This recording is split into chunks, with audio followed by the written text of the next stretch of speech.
done performing, done people pleasing, and done living life on autopilot. I'm your host, Letitia, the survival mode disruptor, and this is where we create disruptive, unapologetic transformations for those who are ready to exit survival mode and reclaim their power. Every episode is your permission slip to burn the rule book, break the cycle, and finally build a life that feels like yours. So let's disrupt everything that's holding you back and start living life on your own terms.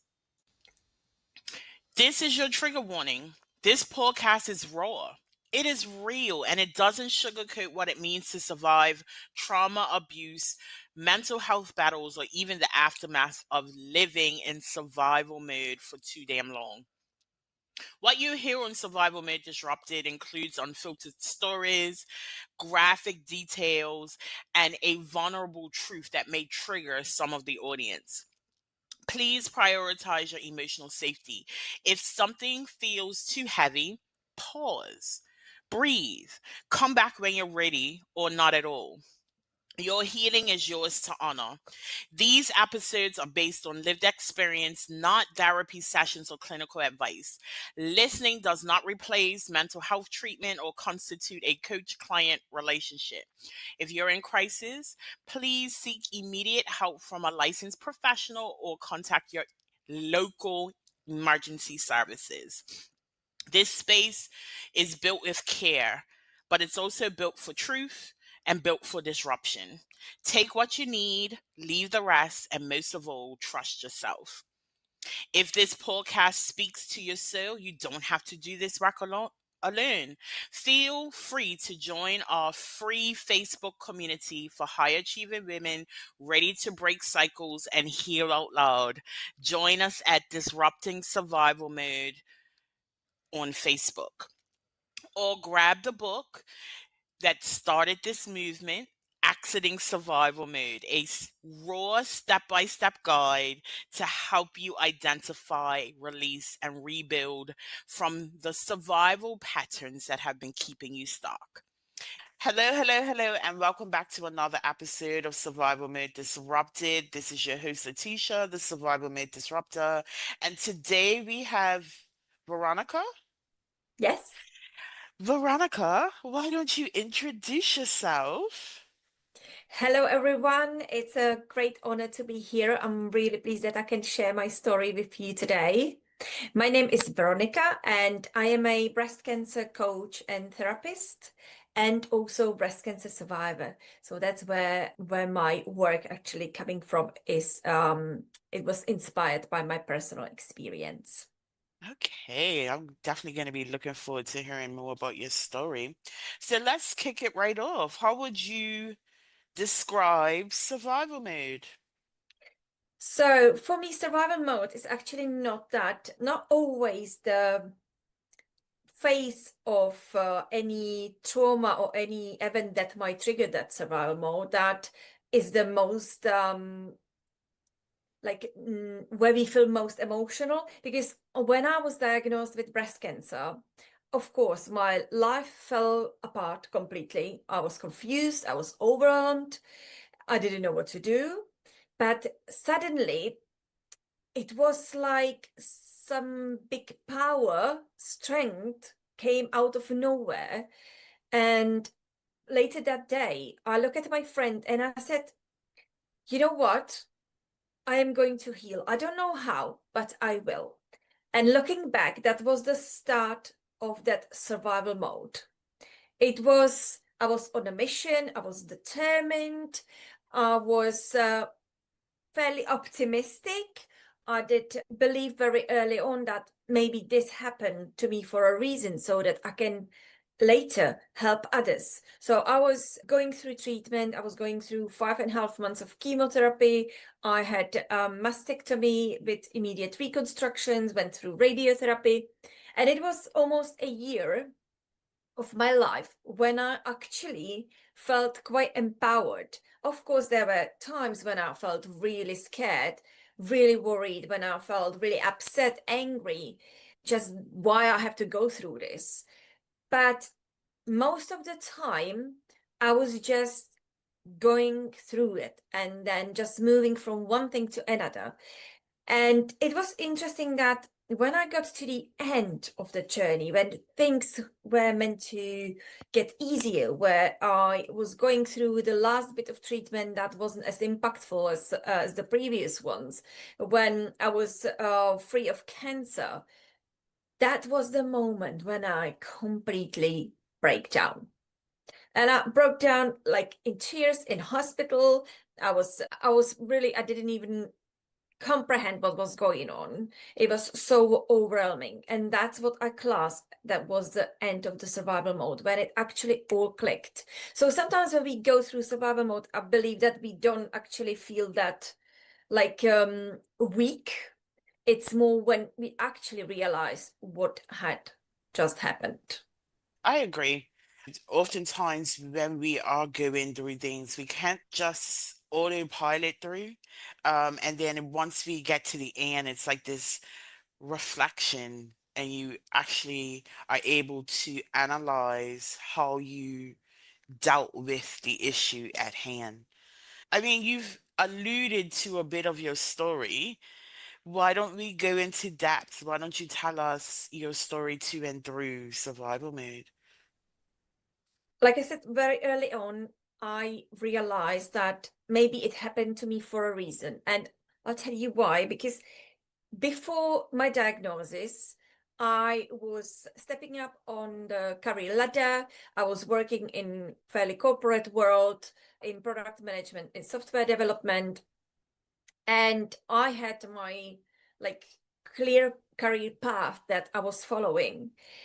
But there was always something that I wanted to do to contribute to this world, but I didn't quite know what and how, because I just didn't feel that my career was that kind of career when I would feel this feeling of satisfaction of helping a large amount of people. And I actually start questioning my life purpose just before I was diagnosed. And I think that's what helped me to realize early on that maybe it happened for a reason. But maybe looking back, it was my defense mechanism of explaining why such a bad thing happened to me. So that gave me really a great source of hope and drive moving forward with that. Originally, my idea was I just write a book. And so I was journaling every step of my journey. I was journaling how I felt. I was journaling what I was doing. So basically when I the first day when I was diagnosed and I suddenly felt like I'm gonna be determined and I'm going to work this out one way or another, I didn't know, I didn't have any information, but I somehow knew from probably people talking in past that some people support their cancer journeys with juicing, that there are diets that can influence the way how the body responds to treatments. So I went straight in. So first thing I did was that I was going to order a juicer.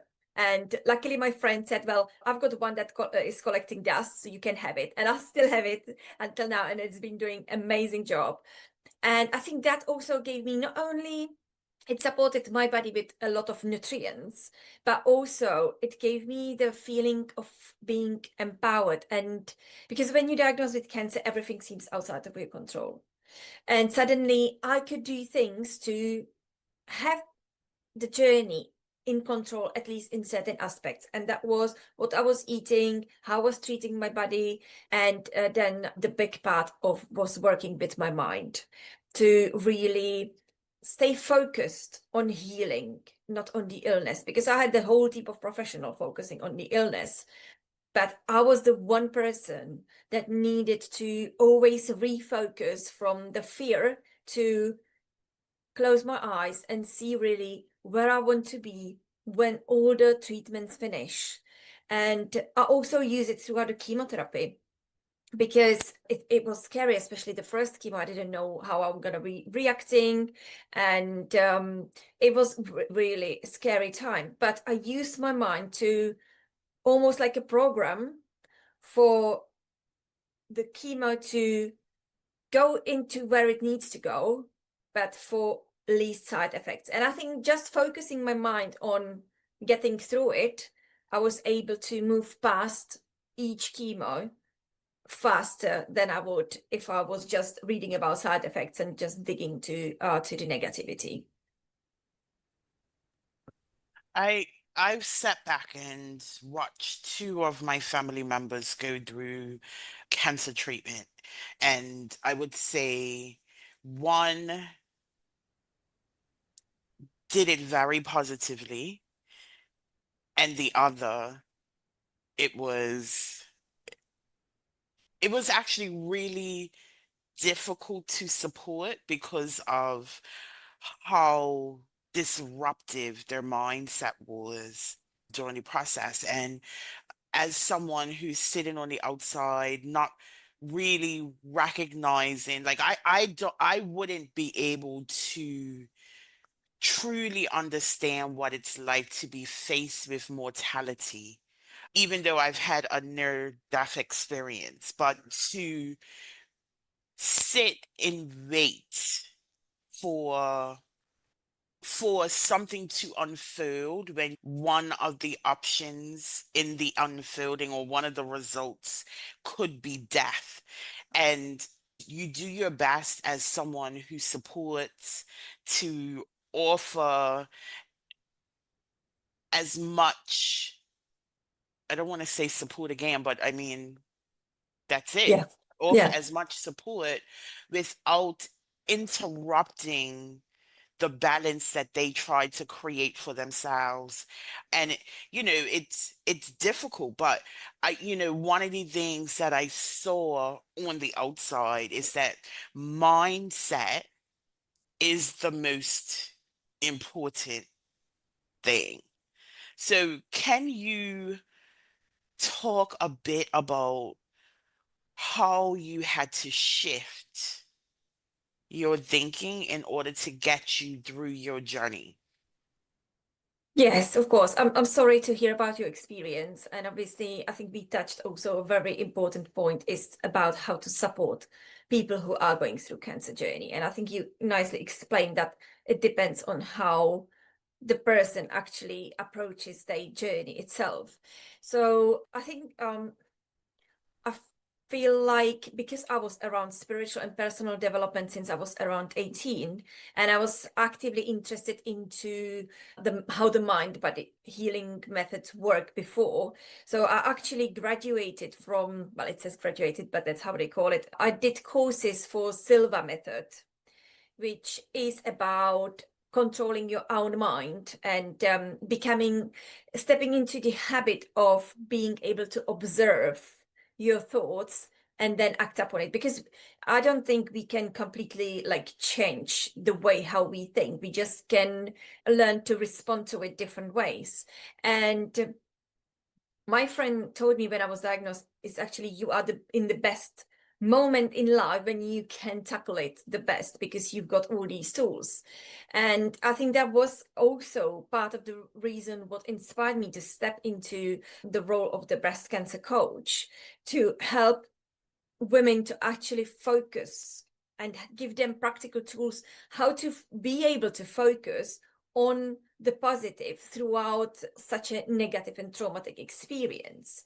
So what helped me was that I had like bi-weekly coach, like group coaching calls with the Silva method instructor.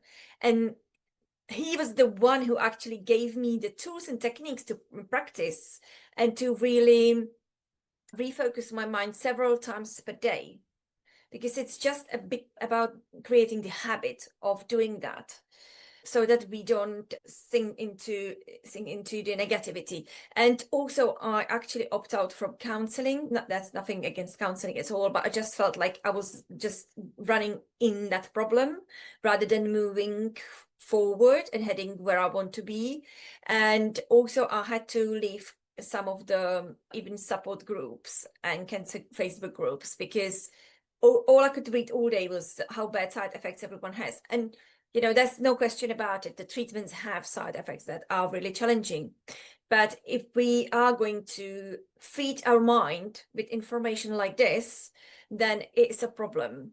And also, I sat to my parents and I said, look, I'm determined to get through this. I will be experimenting with a variety of things. And even if you think it's not a good idea for me to do it, I just need you to say, that's great, do it. We are supporting you. A lot of times it's about the environment and about the people around us. And what I can see, like the work I'm doing, is that we are not like humans, not all of us are really good at expressing our emotions and expressing our needs, because we feel somehow that we need to feel guilty to say what we need.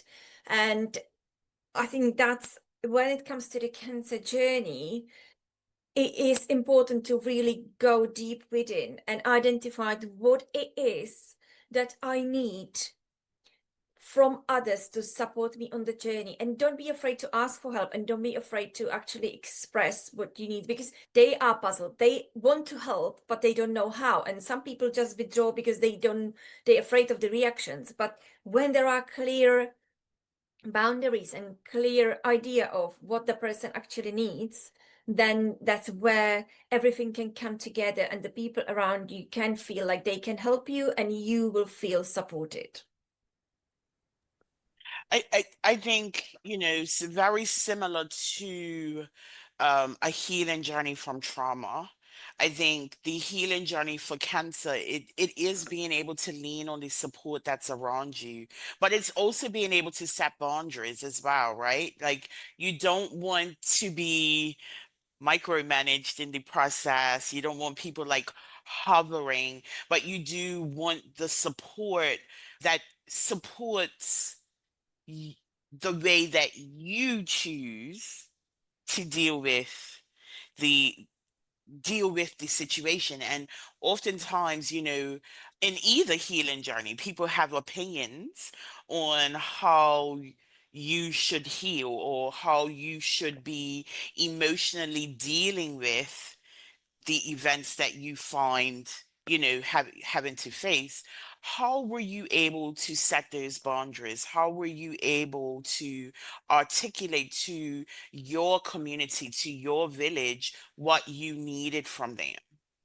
Yeah, so like I said, I sat my parents down and I told them straight away. But that was because I've got a very open relationship with my parents, so that was probably the easiest part. I think it was more difficult for them to really sometimes step back when I said, well, I'm doing this and I'm doing that, and they were just watching it. So maybe no, in normal circumstances they would react, but because we set these boundaries, they really respected it, and I really deeply appreciate that.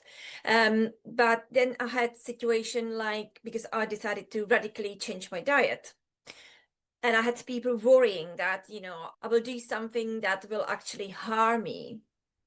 And it was completely from a place of love, but they didn't quite agree with that. So that was challenging, because obviously these were people who I love and respect deeply, and I had to move through it. I just have to say that these are the feelings that sometimes we have to rely on our gut feel. That's why I say to my clients, I don't want you to follow the diet I did follow. I can share what I did, but you need to choose what suits you, obviously with the information in mind that's based on research and that we already know that might be linked to cancer. So that's definitely something that's good to at least minimize from that diet.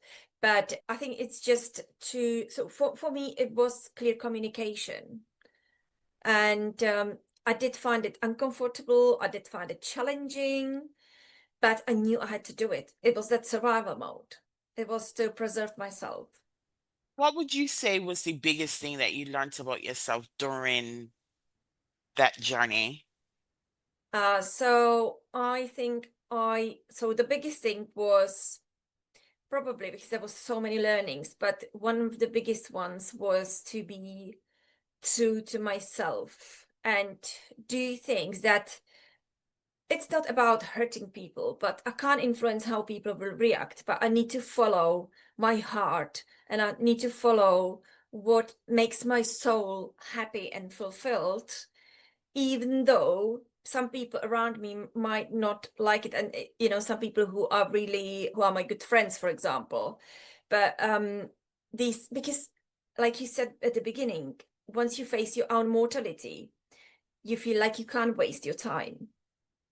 And I feel like all these dreams that we have, like that we will do one day, it's like for me, it's not making them happen that one day, because that one day, I don't know if that one day ever comes. It's about doing what feels right, doing it now. So how long has it been since are you in remission? Just so, Yes, and for yeah, those who don't know, remission is. is that you discharge and then you clear of cancer.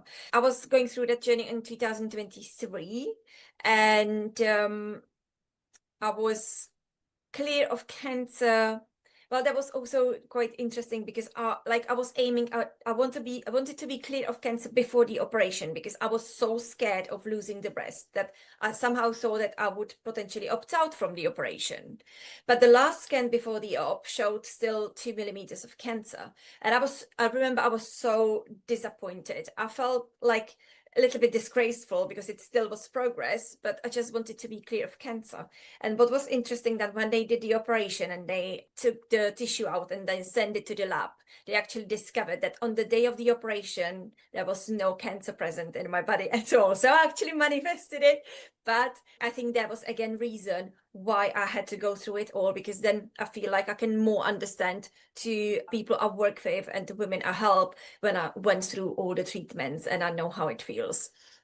So that was so I was clear of cancer officially when I got to know. It was end of September 2023, but still was going through some like after treatment after that. Mhm. So you mentioned your diet change. What did that look like? So first of all, I learned about how the lymphatic system works, our defense mechanism, and because I knew that from the biopsies and from the ultrasounds that the lymph nodes were inflamed, but they didn't look cancerous. I want my lymphatic system to be the strongest ever so that it can protect my body from the further spread. So I learned a lot about what hinders actually lymphatic system. So that was one thing, but also like removing toxins from our life, because we sometimes don't realize how many toxins are in our cosmetics. And that's now completely scientifically proved that there are things like parabens and certain, they call them endocrine disruptors, which are elements that mimic the hormone. So it can drive the hormone driven breast cancers, looking after that as well. But in terms of the diet, it was that a lot of dairy products can clog the lymphatic system, then a lot of caffeine, alcohol, and also all ultra processed food. So Mhm. I cut back on everything. Actually, at that point, I just didn't know because I didn't have enough information. So I remember from probably day 2 or 3, literally just ate veg, fruit, and nuts until I discovered what I can actually eat. But I found it actually quite interesting because I explored new recipes, I discovered new types of food. And for me, what I say to people, when you go to the shop and you buy something, read the label. If it sounds like edible things, buy it. If it sounds like, well, I don't know if I've ever would be able to find something like that in the nature, it's probably not so good. Listen, man, you really sit back and look at these labels. Some of them, some of the words you cannot even pronounce. And then you're like, well, why am I putting this in my body? I can't even say it out loud. And but it's interesting, right? So I've lived in Bermuda, I've lived in the US, and now I live in England. And the difference in food between the US and England is vast. And you wouldn't think Right. so, right? Like I was like, why is the food so different? Well, first of all, we have different laws here in relation to the food. One, for instance, one thing like ketchup that I've eaten my whole life. Ketchup in the US probably has about 40 ingredients. Ketchup in the UK has about 10. And it's the same. It tastes very similar. I would say the ketchup in the UK is less sweet than the ketchup in the US, like by taste. Like Hmm. if I taste it, I can immediately tell where it came from because it's a lot less additives in the food that we eat in the UK, but it doesn't necessarily mean that the food is overall more healthier. It just they have less ingredients, right? Yeah, yeah, And it's interesting. So oftentimes, like depending on the country that you're living in, you may be consuming food that isn't great for you simply because of the food laws that are in place. And my health changed dramatically moving over here simply because it is less sugar in the yeah, products that we eat. And I, as someone who has sat on the outskirts of someone changing their diet, I know that like removing that those processed sugars out of the diet is key. I know a lot of times cancer patients would go more into an alkaline way of yeah. living to help with their healing process. What are and you may not be a nutritionist, but from your own experience, what are some of the things that people should be looking for in their food to make better choices? Because, I mean, ultimately, we don't want to wait until we have a cancer diagnosis. No. So, any advice there? Yeah, absolutely. And I think we touched a really good topic because, for example, World Health Organization says that 30 to 50% of cancers can be actually prevented by changing the lifestyle. And for me, this is like a, message worth spreading because, like you said, we don't want to wait to actually get sick, because then it's very expensive to actually get healthy, and in terms of times and money and everything. So yes, another thing, and you mentioned the refined sugar, and I think that's the one of the trickiest ingredients in the whole food. And when you go shopping, the refined sugar can hide behind another 30, 40 different names, like glucose syrup, that syrup, that is so many or barley malt. That's just the sugar is everywhere. And what it actually does, because you when you start reading the labels, you actually find like, why is sugar in this? Because if I would make it this from scratch at home, I wouldn't actually put sugar in it at all. And again, like, talking about the refined sugar, because body needs sugars and it's fine when they naturally sourced, but the refined sugar actually is very addictive. So when I changed my diet, I had physical symptoms. I felt really dizzy. I felt like I'm gonna literally pass out, and it was the sugar withdrawal. And that made me realize how actually we are just in that loop, and we're not even aware of it. But that sugar drives inflammation that then can lead to not only cancers, but another chronic diseases. It doesn't matter if it's cancer or a different chronic disease. I'd say the first thing to look at is to look at how much refined sugar we actually have. And, I've got a sweet tooth. So for me, it was quite hard. But luckily, I had a friend who was really into like a healthy lifestyles, and she knew so many healthy alternatives of, even cakes and chocolates that don't contain the refined sugar, but they have some organically sourced another type of, not sweetener, but like sugar type. Again, everything has to be in moderation, but that actually helped me to feel much better. And that was one of the things that I wanted to make my lymphatic system stronger. So the refined sugar is number one. And then it is about the processed food. Try to even pre-make some meals and freeze them is better than go and for the convenience, go for the refined, for the processed food. But the other element, because I went mostly plant-based diet, sometimes have fish, but mostly eat plant-based diet, but it's not for everyone. And I always say, whatever you buying dairy, whether you buying meat or fish, you need to realize that you eat what you ate. So how the animals were treated throughout the process, what they were fed, that's essentially what you eat. So that's why I always say, rather choose quality over quantity when it comes to these products. And that's an important point too, because I think sometimes we tend to remove that element, right? We don't care about what was going on with the animal prior to it ending up on our plate, but what they went through is essentially what your body's gonna go through if you consume. I'm a person who eats a lot of organic meat simply because and free range organic eggs and Mhm. stuff like that, because I mean, these are things that I eat a lot. And if I'm not getting good sourced products, then I'm eating junk essentially, right? And, Yeah, I could remove all the junk food, quote unquote, out of my diet. But if the meat that I'm eating or the eggs that I'm eating are filled with, hormones and all sorts of stuff. I mean, come on. When I was growing up, the chicken weren't that big. yeah, absolutely. Yeah. Now we're eating baby dinosaurs and no one's questioning it. Yes, I've yeah, never seen chicken so big in my life. And if you see a chicken, I can guarantee you've never seen a chicken with a leg this big.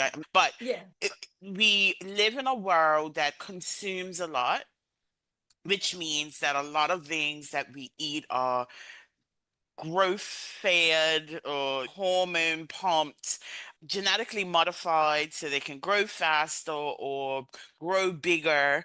And oftentimes are really just ignorant to the fact. Like if you go back and have a look at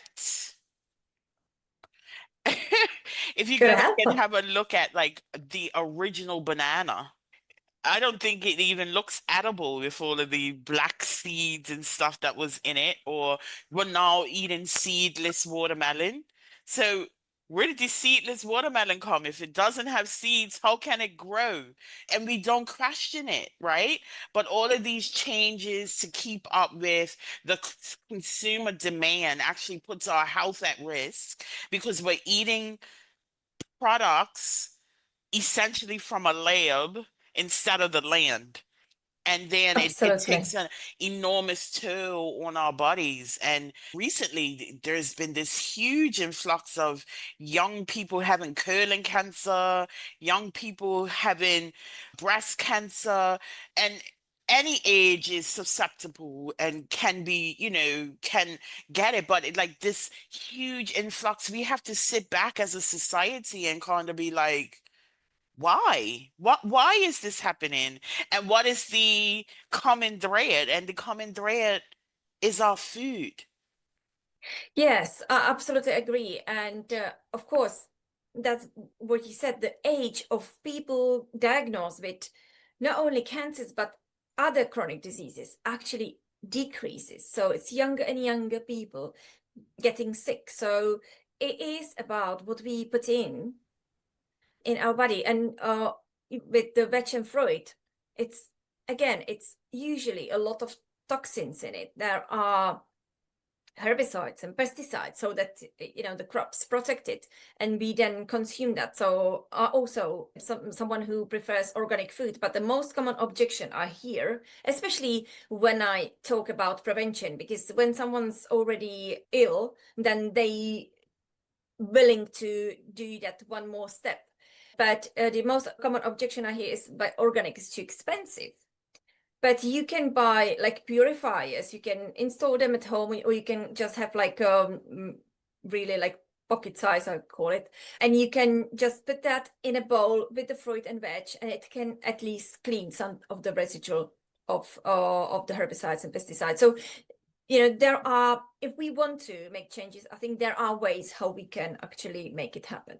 So usually when I talk about survival mode, we go into this, we talk about, I say there are three phases. There are self-awareness, reprogramming, and then reinvention.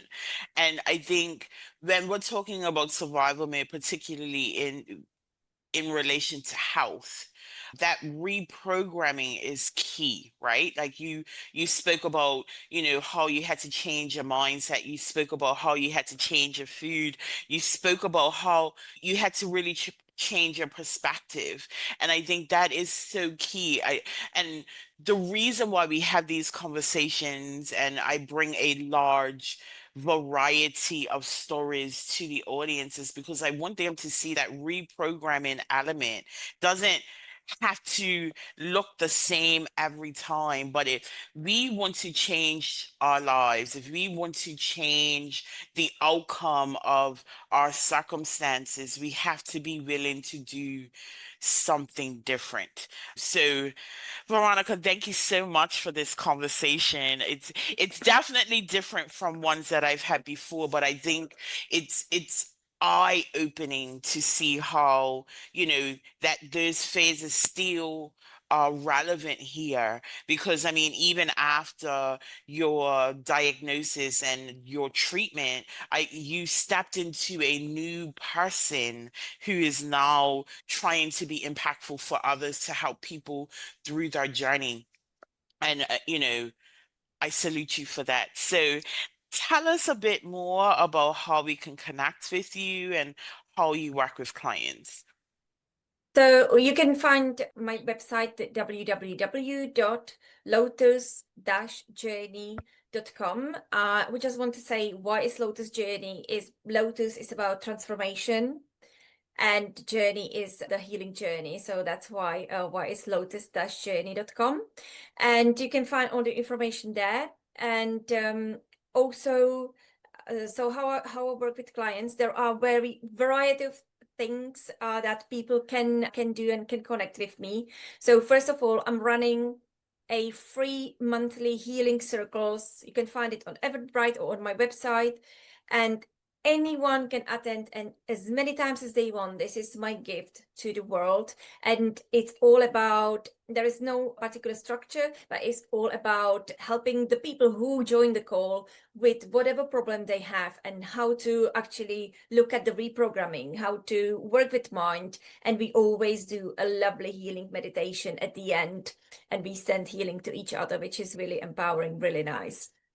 Then I also have online course that covers 7 basic elements of the healing journey. So things we touched today, it's the diet, eliminating toxins from life, mind, body work, trauma healing, and also something that's quite unusual, that's vision boarding. And that is something that also was source of hope and motivation throughout the whole journey, thinking this can be it, because I've got so many things I want to accomplish in life. And it doesn't have to be, changing career. Not everyone will change career after this journey, but maybe we'll want to spend more time with family, or we'll want to reconnect with old contacts, whatever that might be, that you actually feel like this is the bucket list, this is the thing I want to do in this life. These are the things that needs to be, even if it's a small vision board. And that's one of the topics I'm covering. And then the importance of community. And I also wrote a book. The book is officially launching in October. However, if you are UK based, you can already order a copy, because I've got not, well, I had 100 copies, don't have all of them yet. So please get your copy if you want to read more about the story and about how I actually, the things I did, and how I approached it, how I felt, and how I reinvented myself. So that's one way of connecting with me. And then I'm doing one-on-one coaching and trauma healing. The trauma healing also can go into things like psychosomatics and potential psychosomatics, roots of the illness or any other struggles in life. And it is, I'm using techniques that actually then helps you integrate new beliefs and new habits past that. So it's not just about the trauma itself, but it's about moving forward, because have to remember that not only certain traumas could lead to a disbalance in our body that could then lead to some health problems, but also the breast cancer itself is trauma. So it is important to don't forget, once we moved past that point when we are on remission, to actually heal that traumatic experience emotionally and spiritually. And with my 101 work, I work only with just a really fraction of a client. This is for someone who really wants a true transformation. Usually get women who are hyperachievers, like I was, probably because they resonate with me quite a lot, and helping them to navigate through the breast cancer journey as best as possible with the least impact on their life, and to support them throughout the journey, helping them to stay on top of things, organizing things. So it's the practical element, but it is also covering the physical support, emotional, spiritual, and mental support. And that's quite an intensive half year or year program. So that's, yeah, for someone who really wants to go through the transformation, or maybe for someone who is lonely. There are people who don't have anyone. Mhm. And yeah, I think that's the spectrum of things that how I work with clients. I love that you deal with trauma. Let me just say this. I love that you deal with trauma as part of your program because, as we now know, trauma lives in our body at a cellular level. And if we're not dealing with that, it can literally change our DNA.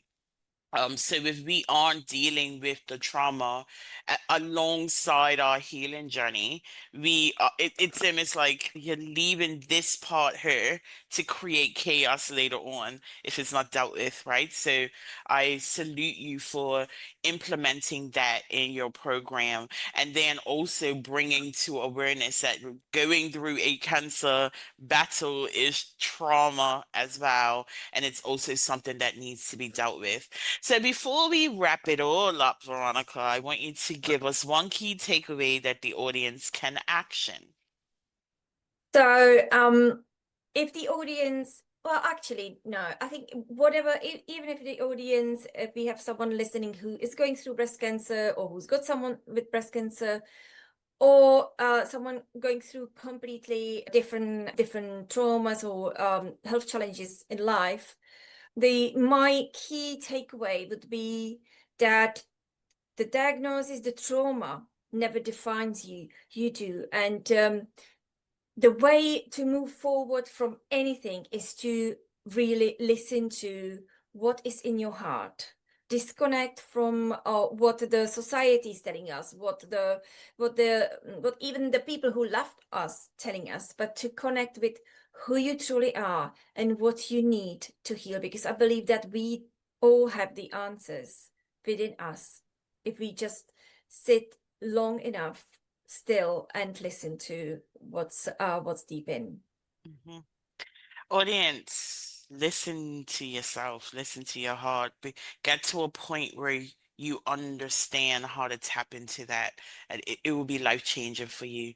Veronica, thank you so much for your time on Survival Mode. And audience, thank you for catching another episode. And I just want to remind you, you were not built to break, but you damn sure were not built to just survive. Disrupt the cycle, reclaim your life, and thrive on your own terms. And I will see you next week. Once again, thank you for joining another episode of Survival Mode Disrupted, hosted by the Survival Mode Disruptor, Letitia. You didn't land here by accident. This conversation, it probably cracked something open on purpose, because survival mode isn't just a phase, it's a pattern, an identity, a prison masked as strength. But here's the truth: you're not broken, you're just unfinished. So if something stirred in you today, don't ignore it, don't numb it, move with it. And I want to once again invite you to join Disrupting Survival Mode, the Facebook community where healing is loud and messy and real. I also want to invite you to buy my book, The Survival Mode Exit Plan, because your breakthrough deserves a blueprint. And if you felt seen today, be sure to share this episode with someone who needs to hear it. Like, subscribe, and drop a review. That's how we amplify the voices that need to be heard. And remember, this isn't about fixing yourself. This is about finding yourself again beneath the rubble. Until next time, choose ease, choose power, choose you. This is Survival Mode Disrupted. Let's keep shaking shit up.